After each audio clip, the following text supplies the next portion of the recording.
दिल्ली के मुख्यमंत्री अरविंद केजरीवाल की आम आदमी पार्टी किसान आंदोलन को लेकर फेक न्यूज फैलाने में लगी है।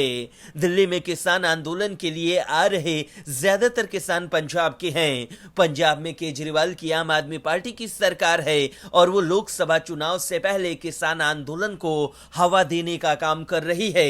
इसी कड़ी में किसान आंदोलन को लेकर फेक न्यूज फैलाते हुए आम आदमी पार्टी के ट्विटर हैंडल से एक ट्वीट किया गया। इस ट्वीट में लिखा गया है कि मोदी सरकार द्वारा देश के अन्नदाता किसानों को रोकने के लिए जितनी ताकत लगाई जा रही है उससे कम ताकत में तो एमएसपी कानून बन सकता है, लेकिन नियत हो तब ना। इस ट्वीट के साथ केजरीवाल की पार्टी ने हरियाणा दिल्ली की बॉर्डर पर बैरिकेडिंग की एक तस्वीर को भी शेयर किया। लेकिन आपको ये जानकर हैरानी होगी कि हरियाणा दिल्ली की बॉर्डर पर बैरिकेडिंग की ये तस्वीर 3 साल पहले किसान आंदोलन के समय की है।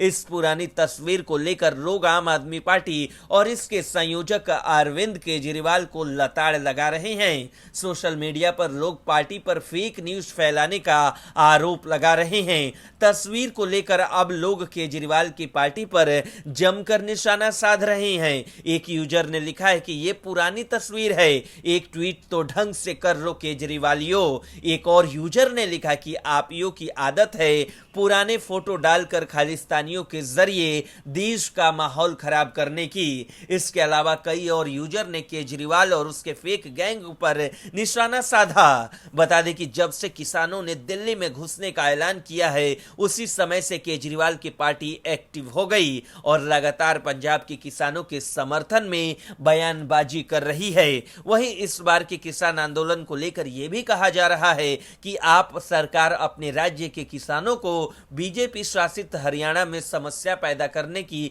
अनुमति देती है। यह निश्चित रूप से फर्जी किसान आंदोलन है। Bureau report, news talk. घोटालों के चंगुल में फंसी आम आदमी पार्टी और उसके मुखिया अरविंद केजरीवाल की हिकड़ी कम नहीं हो रही। अपने नेताओं को भीतर करवाने के बाद भी सीएम केजरीवाल चुनाव जीतने के लिए कौन सा दांव खेल रहे हैं ये समझ से बाहर है।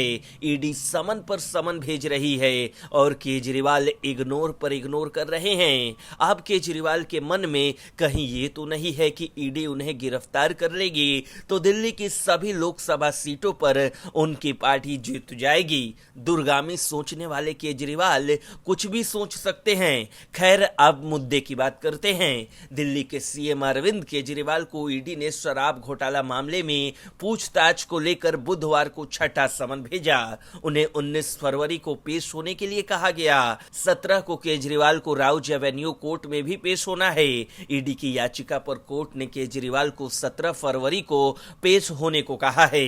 इससे पहले ईडी ने केजरीवाल को इस साल 3 जनवरी, 18 जनवरी और 2 फरवरी और बीते साल 2 नवंबर और 21 दिसंबर को पूछताछ के लिए बुलाया था, लेकिन वो पेश नहीं हुए। ईडी के लगातार समन जारी करने के बाद आम आदमी पार्टी ने दावा किया था कि ये सारी प्रक्रिया अरविंद केजरीवाल को गिरफ्तार करने के लिए की जा रही है। ईडी उन्हें पूछताछ के बहाने बुलाकर गिरफ्तार करना चाहती है।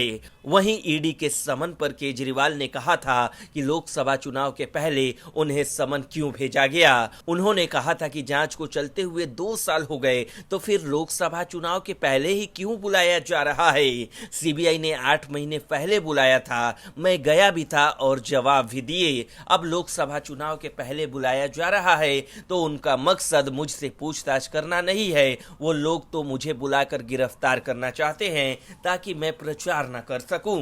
नेताओं को अपनी पार्टी में शामिल करने के लिए आज बीजेपी ईडी और सीबीआई का इस्तेमाल कर रही है।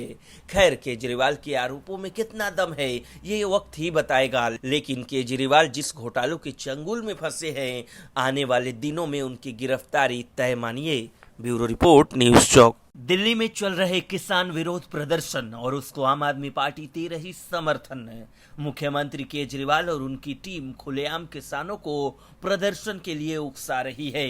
यहां तक कि केजरीवाल के मंत्री ने दिल्ली में अस्थायी जेल बनाने की परमिशन तक नहीं दी। लेकिन ये सब कुछ ऐसे ही नहीं हो रहा। दरअसल ये सब प्री प्लान्ड है और इसके लिए साजिश है पीएम मोदी और बीजेपी को बदनाम करने के लिए। लोकसभा चुनाव से पहले मोदी की लोकप्रियता देख विरोधियों के होश उड़े हुए हैं। विरोधियों को लग रहा है कि बीजेपी का 400 पार वाला नारा कामयाब हो जाएगा, इसलिए ये सब खेल रचा गया है। बता दें कि भारतीय किसान यूनियन सिद्धू पर एकता के अध्यक्ष और किसान नेता जगजीत सिंह ढल्लेवाल के एक वायरल वीडियो ने विवाद खड़ा कर दिया। बीजेपी ने दावा किया है कि इन प्रदर्शनकारियों का मानना है कि राम मंदिर के कारण प्रधानमंत्री नरेंद्र मोदी की लोकप्रियता बढ़ी है और इसलिए विरोध का उद्देश्य उनका ग्राफ गिराना है। मतलब बीजेपी के मुताबिक साफ है कि प्रदर्शन के जरिए मोदी को नीचा दिखाना है और बीजेपी को लोकसभा चुनाव में हराना है।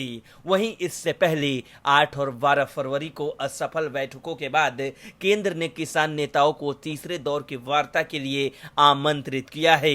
ये चर्चाएं प्रस्तावित की गई है क्योंकि पंजाब और हरियाणा की सीमाओं के पास तनाव बढ़ गया था, जहां किसान फसलों के लिए एमएसपी और ऋण राहत कानूनों सहित अपनी मांगों को लेकर दिल्ली की ओर मार्च कर रहे थे।